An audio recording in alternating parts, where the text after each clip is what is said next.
buenas tardes, noches, mañanas, depende de cuándo estén reproduciendo este vídeo. Antes que nada quiero señalar cuál es el motivo de esta iniciativa. Prácticamente nace gracias al confinamiento que pues estamos ahora, no digo sufriendo, pero sí llevando a cabo en cada una de nuestras localidades. La idea del vídeo surgió entre la persona que está detrás de la cámara y yo mismo, con la idea de pues hacer cosas productivas dentro de este tiempo y sobre todo también compartirlo con las demás personas que pues, quieran acercarse a este tipo de iniciativas. En este caso la idea es hacer una serie de episodios en los cuales se va a tratar pues temas como el arte, generalmente solo arte porque es una de las cosas que más me gusta a mí y sobre todo que más controlo, más que nada. Entonces la idea es poder hacer una serie de episodios, pequeños capitulillos,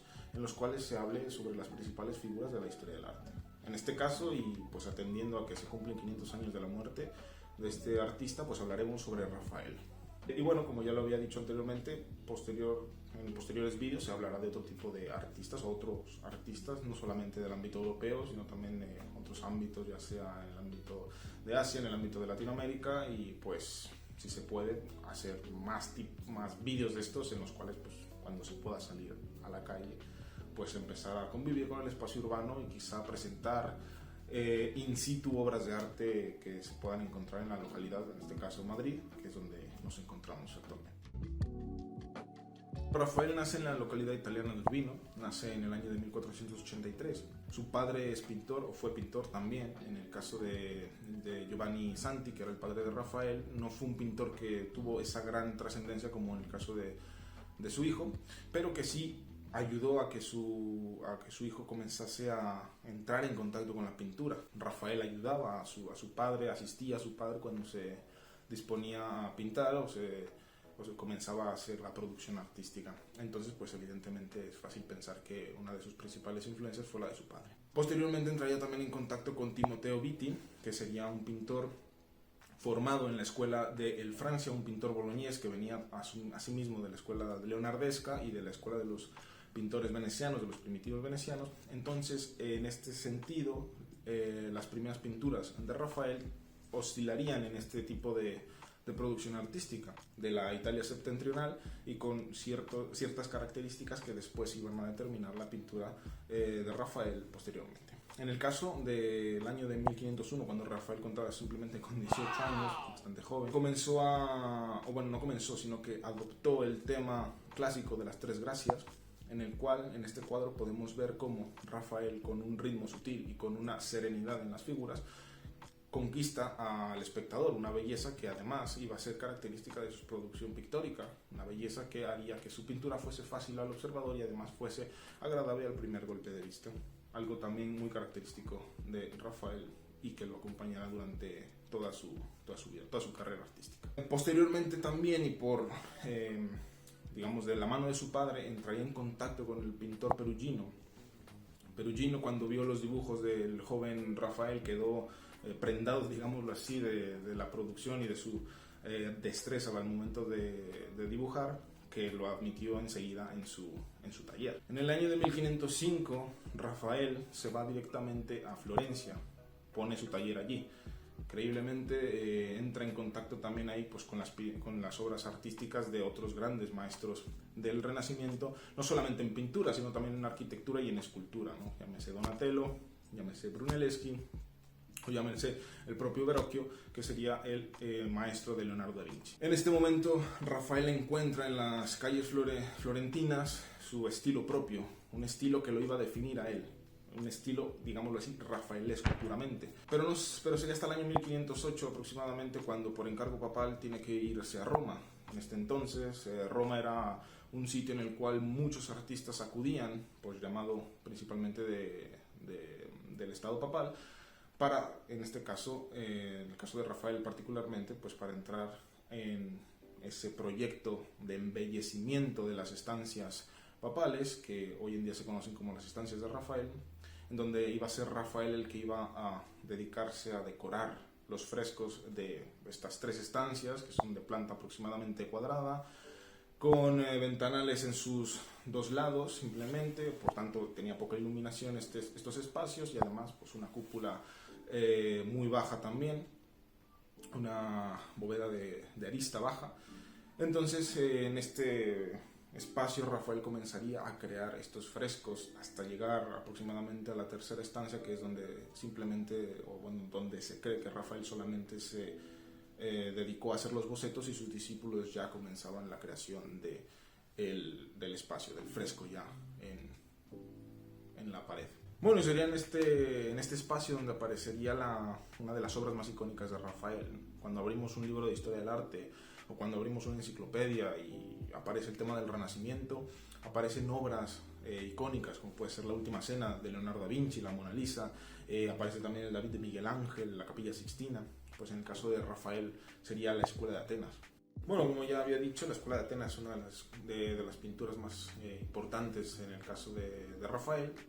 Fue hecha hacia el año de 1509, cuando empezó a hacer los bocetos, hasta el año de 1512, que se finalizó, 8 años prácticamente antes de que muriese Rafael. Esta obra, digámoslo así, el fresco, centra su elemento dialéctico, su elemento central del fresco es dos figuras importantísimas para el pensamiento clásico, que sería la figura de Platón y la figura de Aristóteles. Platón, más viejo, con el libro del Timeo bajo el brazo y apuntando hacia el cielo, evocando también este simbolismo del idealismo filosófico, aparece, digamos, en claro diálogo con Aristóteles, que por su parte tiene el libro de la Ética debajo del brazo y apoyado sobre la pierna, y con su mano apunta hacia abajo. En este caso creo que es un claro ejemplo del momento pregnante que diría Lessing, es decir, ese momento estático pero en el cual están sucediendo muchas cosas, y está sucediendo, pues en este caso, una interlocución entre dos de las figuras más importantes del pensamiento filosófico clásico. La Escuela de Atenas, además, digámoslo así, podríamos interpretarlo como uno de esos 3 gimnasios que existían en Atenas antigua, y que uno de ellos, la Academia, pasó a formar parte, tras la muerte de Pericles, de la escuela del propio Platón. Entonces, estos gimnasios en los cuales las personas iban a cuidar de su cuerpo, sirviendo mucho a ese pensamiento que también Platón lo expresa muy bien en su libro de la República, por ejemplo, de lo que sería el culto al cuerpo, en el sentido de cuidar el cuerpo y al mismo tiempo cuidar la mente, cuidar el alma, para poder ser dignos ciudadanos, en este caso dignos guardianes de la ciudad ideal, en este caso platónica. Podemos encontrar aquí una conglomeración grande de personajes importantes. Bajando en las escaleras se encuentra acostado, reclinado, Diógenes. Por otro lado, en el grupo de la izquierda aparece, escribiendo en un volumen muy grande, muchos números, aparece Pitágoras posiblemente. En el otro extremo aparecería Ptolomeo, con una corona y con una esfera terrestre en la mano. Aparecería también, explicando algo con un compás, el que podría ser Arquímedes, o que podría ser incluso Euclides. Entonces, es una aglomeración de personajes del pensamiento clásico importantes, de personajes del pensamiento antiguo también importantes, y sobre todo veremos también la representación del propio Rafael en ese mismo grupo donde se encuentra el posible Arquímedes y Ptolomeo. Aparecería Rafael también, y aparecería el pintor El Sodoma, otro de los pintores importantes del segundo Renacimiento, digámoslo así, que es a partir del siglo XVI, cuando el Renacimiento entra en un periodo de madurez. Ahí está también retratado junto con Rafael. En el caso de Rafael también, ya señalando cómo es su inicio con la pintura, cómo es también su paso por Florencia, que es una de las principales ciudades en cuanto a arte, y luego su paso por Roma, y además la empresa tan importante que el Papa Julio II le encarga, pues tenemos que destacar también el caso de los retratos. Un hecho característico es que, por ejemplo, Rafael no pintaba por encargo.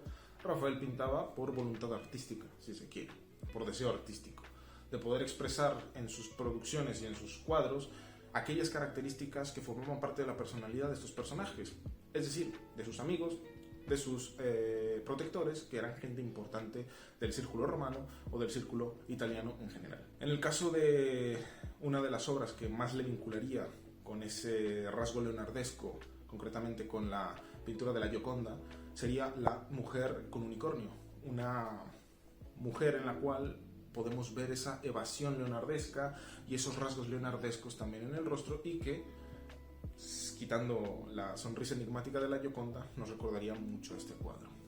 En segundo caso, evidentemente tenemos que mencionar el del Cardenal, el retrato del Cardenal del año de 1511, que se encuentra en el Museo del Prado de Madrid, en el cual vemos cómo, a través de esta belleza con la que imprimía a sus obras Rafael, de la que anteriormente hablaba, pues logra crear una espiritualidad aristocrática propia del rango del cardenal. Y lo podemos ver también en una producción muy sobria, una producción con unos colores vivos, una producción en la cual vemos un trazado pictórico que simplemente es magistral. Como tercer caso tenemos el retrato de Baltasar de Castiglione, que sería, digamos, un ejemplo de cómo deconstruir la personalidad de esta persona a partir de su retrato, de su virtuosismo y de esta gallardía que tenía este personaje. Baltasar de Castiglione, no se nos olvide que es el autor del Cortesano, que sería, digamos, la obra que ilustró, cultivó y que educó a los príncipes e intelectuales del Renacimiento. Esos serían los tres retratos que más me gustan en mi caso. Tienen muchísimos más, pero que creo que reflejan muy bien cuál era la maestría con la que pintaba Rafael, que reflejan también muy bien cómo era el dominio de los caracteres anatómicos de Rafael, y sobre todo también cuál era la gran importancia de su pintura, que era su extremada belleza en el momento de crear obras pictóricas. Como todo ser humano, Rafael también tuvo que morir. Él muere en el año de 1520 con 37 años, con una carrera artística increíble.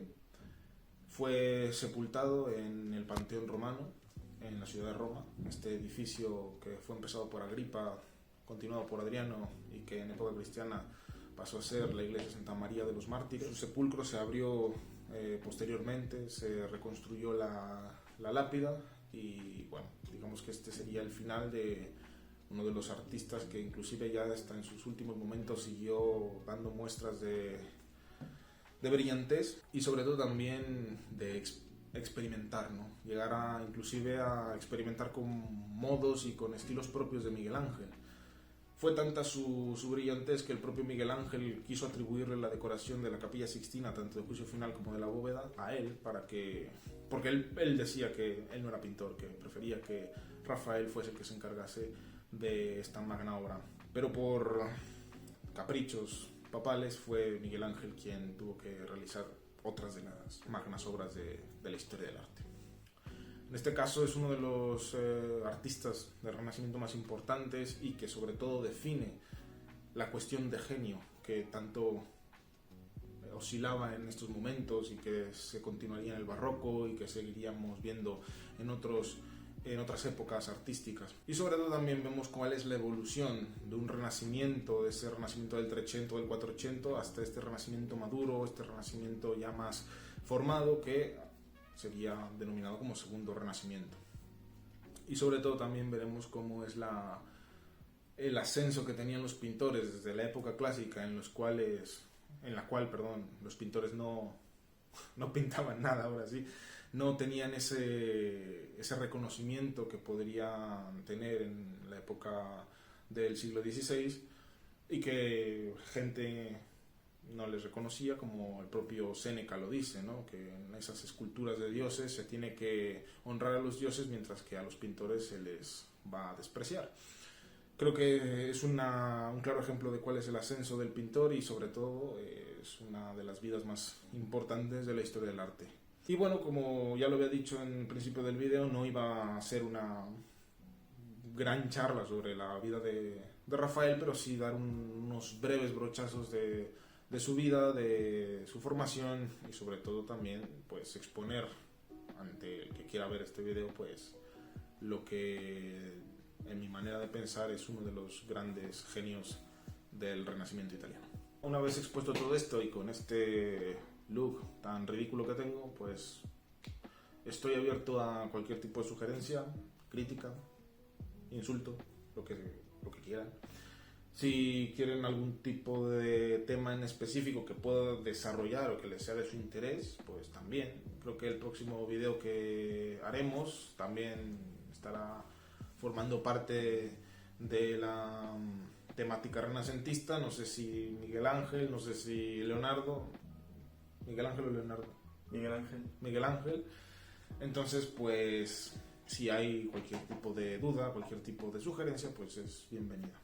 O sea que espero que el próximo video salga mejor y sobre todo que lo disfruten y que pues empiecen también a disfrutar como yo de estos personajes que evidentemente tienen cosas con las cuales nosotros podemos disfrutar. Pues esto fue todo, chicos y chicas. Un besito.